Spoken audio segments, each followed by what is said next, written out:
Not sure if your firm really needs to be on Instagram, Facebook, or TikTok? In this Counsel Cast Chambers episode, we're revisiting the best moments from our conversation with Mandy Hoskinson, where we talk about building a smarter, more intentional social media strategy without spreading yourself or your firm too thin. Mandy shares how law firms can choose the right platforms, create content that fits with each one, and stay consistent without burning out. If you've been stuck in the post everywhere trap or ignoring social media altogether, this episode brings the clarity and direction your firm needs. Let's get into the highlights. This is Counsel Cast Chambers, the best of Counsel Cast re-examined. Our recommendation to all companies, all clients right now is that your C-suite needs to be on social, period. Their face needs to be making content. That is very dicey. So like as an agency, we've actually stayed really far from it. I'll never forget when we interacted with someone's ex-husband because no one had told us that name. We had done a huge intake, right? It wasn't a big deal, but it's one of those things. It's like a micro example of why having someone else do your marketing is very complex and requires a lot of brain dumping and a lot of documentation. And oftentimes, at least in the case of like our pricing and our structure, that isn't worth it. So you need to have your internal marketing team working really closely with your CEO and probably your CEO interacting. I imagine the people on your podcast are like me, where you're still kind of holding it in your hands, you're getting some support, you're sort of straddling it. Right. The interesting thing about TikTok, and I think this will be helpful to people in thinking about it, is that I actually told a client that I would not take her on TikTok because she's a local business and I refuse to waste people's money. I told her that TikTok is a suggestive algorithm. What's really fantastic about TikTok is that you can reach a massive audience in a lot of places that very specifically want to know what you're telling them. And so for something like US immigration, there are dozens of Spanish-speaking countries that need that information, want that information, not to mention all of the citizens within the US that need that information. Right. And so through Spanish hashtags, they're going to reach them. However, if she only serviced her city, that would be pretty useless. Yes. 0.5%. 0.25% of people would be her potential customers. Right. And then you would have to take that visibility and translate it into becoming a customer. And this customer that I told not to get on TikTok, she's a local educator and she provides services to districts. And she had a business advisor who was personally reaching out to people on LinkedIn and setting up coffees for her. That's what she should be doing. Yes. She's a local business, right? Yeah, and exactly. It's this shiny object. What platform should I get on? This person has had success, so I should be there. Yeah. I also call this like conference knowledge, where somebody went to a conference. I love that, dude. And so good. And like my job is to predict when someone's going to be unhappy because I'm a service provider, and I need to understand what your expectation is and what your information source is, and tell you what a realistic expectation is. Yes. So coming back to that, like, let's say you now know the TikTok algorithm, and this is the kind of thing where that's why a social media manager is important. You can go read an article and see the success, but understanding the tech of why it works. Yeah. And then to your point, dances, understanding what the audience likes, including the vast array of audiences that are there. Yeah. And then how to translate that into your own marketing is understanding how they talk, understanding where they talk, and then understanding what comes through experimentation and research. The last thing I'll note, because I did write it down, we are working with, get ready for this, it's a lot of acronyms, it's 2 acronyms, an IVF AI company. So in vitro fertilization. Oh my gosh. Artificial intelligence. This isn't like CRISPR babies or anything. It's just like helping get your data to your doctor that's more complex, because you have a lot of complex data that oftentimes you have to bring in a spreadsheet to the doctor, which is not helpful. And this is live reporting up to your doctor. They're so cool. And interestingly, of course, there's not a lot of fertility tech accounts that are doing really well. Yeah. And so my team is sort of, they were bringing examples that I didn't consider statistically significant, where yes, this is working on their account, but we're talking like 6 likes versus 9 likes. And I need to see real data that hits a certain critical mass of actually being mathematically reliable. Yeah. And so go find someone in a similar service providing category. So this is someone trying to become a mom. So I looked into registry accounts, right? Registries have been around for a long time. Sure. And IVF is a high cost service. So find the high cost registry.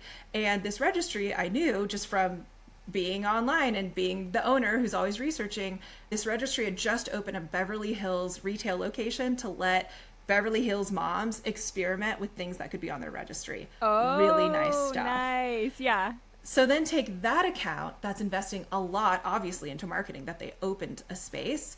Take that account, see what they're doing, see what's working for them because it's for a similar audience, and see if it makes sense for your audience. Yes. That's how you're a pioneer. That's how you truly understand your audience's full picture, because they're only going to follow a couple of these tech accounts, but they're following a whole family accounts. And how do you fit into that family and speak like that family in a way that works and not pay the money to do the research to find out?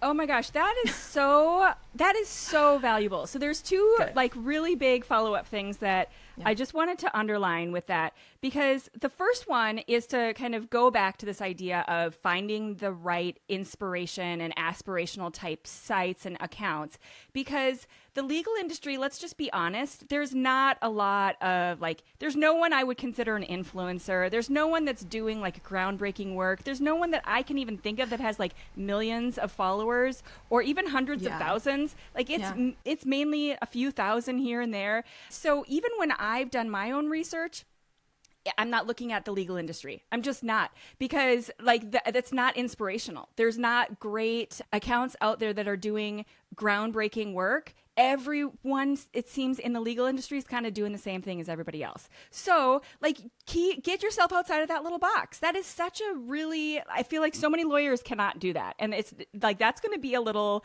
light bulb moment for a lot of people. Oh my gosh, I can look at other places.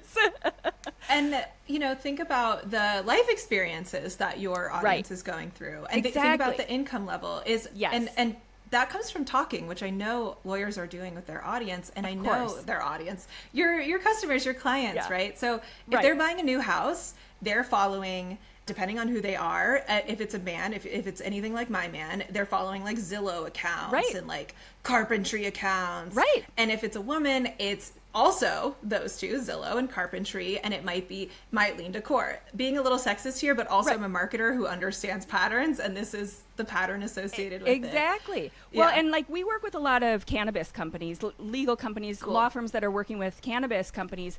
Think about all the stuff they're potentially looking at. They are not just thinking about the law and cannabis. Those are not the only two hashtags and search terms they're using. They're setting up a business. They want to know about the financing. They want to know about all the things surrounding their business. And so you can be a resource for all of those things. And just kind of taking one little step outside of that is going to set you aside from everybody else, because they're not thinking of it. The other thing that I wanted to come back to that you mentioned earlier was when you're talking about TikTok and the difference between a local business and someone who is going to search, that can be really critical. So knowing your practice area, a lot of firms are they only have the jurisdiction of that state. And so they can't do that national search. There's very few firms that we've worked with that can do a national search and work with people across state lines, and they're doing federal work or whatever the case might be.